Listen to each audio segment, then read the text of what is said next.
যার হক এসেছে সত্য, ওয়াজাহাকাল বাতিল চলে গেছে মিথ্যে।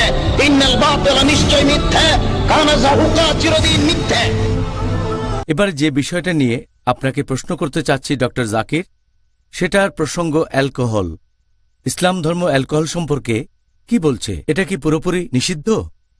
আল্লাহ পবিত্র কোরআনে বলেছেন, সূরা মাইদা অধ্যায় নম্বর 5 আয়াত নম্বর 90, ইয়া আইয়ুহাল্লাযিনা আমানু হে মুমিনগণ, ইন্নামাল খামরু ওয়াল মাইসিরু নিশ্চয়ই মদ পান করা ও জুয়া খেলা, ওয়াল আনসাবু ওয়াল আজলামু মূর্তি পূজার বেদী ও ভাগ্য নির্ণায়ক স্বর, রিজসুম মিন আমালি শাইতান এগুলো সব শয়তানের কাজ। ফাজতানিবু লাকুম তুফলিহুন। এগুলো থেকে বিরত থাকো যেন সফল হতে পারো। আল্লাহ বলেছেন এটা রিজসুম মিন আমালি শাইতান, এটা শয়তানের কাজ, এগুলো থেকে বিরত থাকো যেন সফল হতে পারো।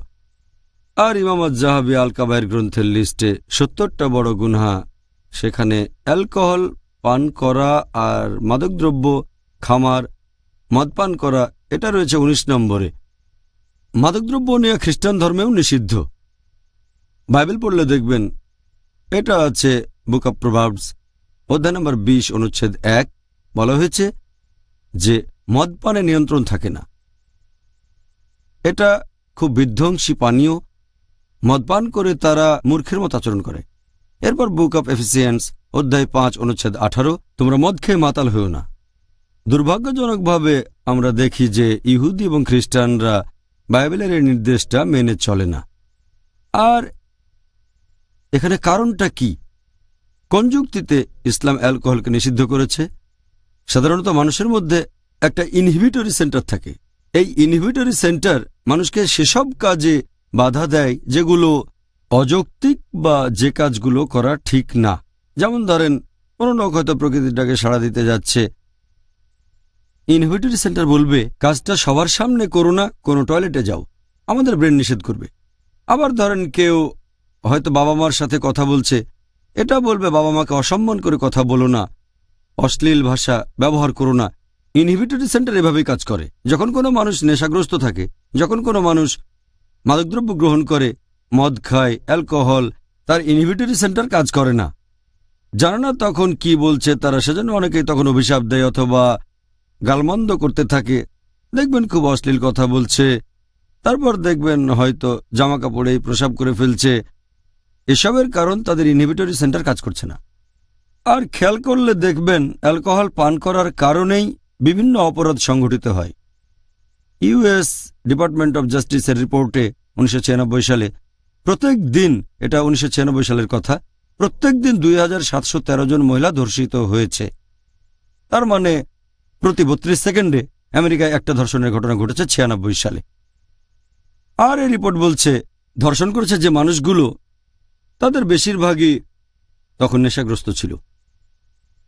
এছাড়া আমেরিকার আর একটা পরিসংখ্যান বলছে যে আমেরিকার মধ্যে 8% মানুষ অজাচার করে, নিকটাত্মীয়দের সাথে যৌন সম্পর্ক স্থাপন। তার মানে প্রতি 12 জনের মধ্যে একজন আমেরিকান অজাচার করে থাকে, আর তাদের বেশিরভাগই যখন অজাচার করে তখন নেশাগ্রস্ত থাকে। তাহলে বুঝতে পারছেন এই অ্যালকোহল স্বাস্থ্যের জন্য ক্ষতিকর, এটা অনেক অসুখ বিসুখের কারণ। এছাড়াও এই অ্যালকোহল এইডস হওয়ার একটা কারণ, এটা কিছুদিন আগে জানা গেছে। আর অনেক লোক এরকম মনে করে যে আমি সোশ্যাল ড্রিঙ্কার, আমি মাত্র এক পেগ খাই আর কখনো নেশাগ্রস্ত হই না। যদি অ্যালকোহলিকদের ইন্টারভিউ নেন, দেখবেন সবাই এরকম বলবে যে প্রথম দিকে তারা ছিল সোশ্যাল ড্রিঙ্কার।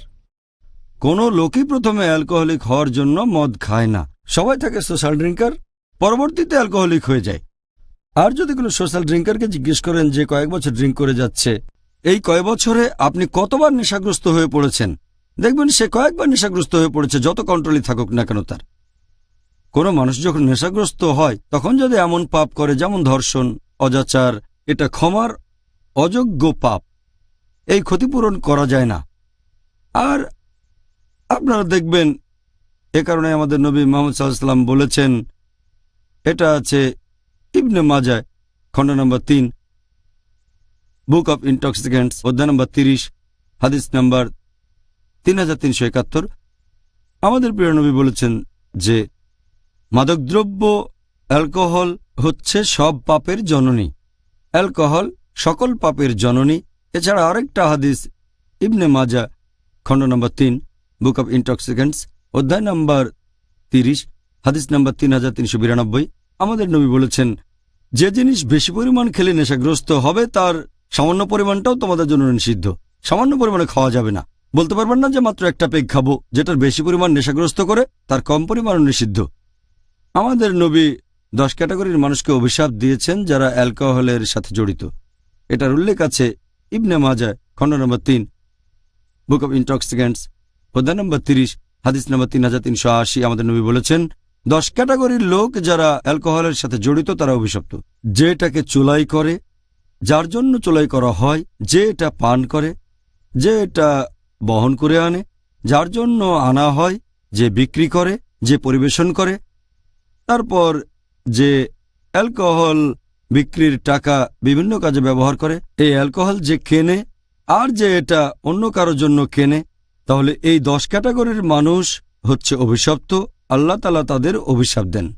আর অ্যালকোহল পান করলে একজন মানুষের বিভিন্ন রকম অসুখ হতে পারে তার শরীরে।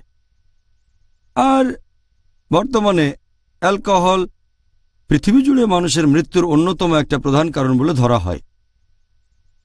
এখনকার বিজ্ঞান আমাদের বলে, আর আপনারা হয়তো জানেন, অ্যালকোহলের কারণে অনেক রোগ হতে পারে। সবচেয়ে কমন হচ্ছে লিভার সিরোসিস। যদি কেউ অ্যালকোহলিক হয় তার লিভার সিরোসিস হওয়ার সম্ভাবনা বেশি থাকে। এছাড়া ক্যান্সারও হতে পারে ইসোফেগাসে, কিংবা মাথায় বা কাঁধে।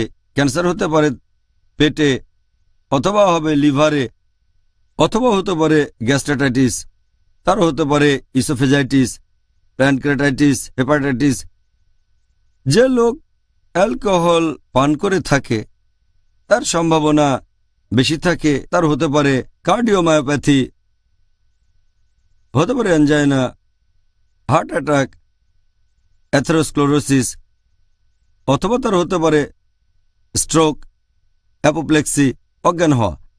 নিয়মিত অ্যালকোহল খেলে এই সম্ভাবনা বেশি থাকে যে সেই লোকের তখন হতে পারে, যেমন ধরেন কর্টিক্যাল নিউরোপ্যাথি, সেরেব্রাল নিউরোপ্যাথি, অথবা হতে পারে পেরিফেরাল নিউরোমা।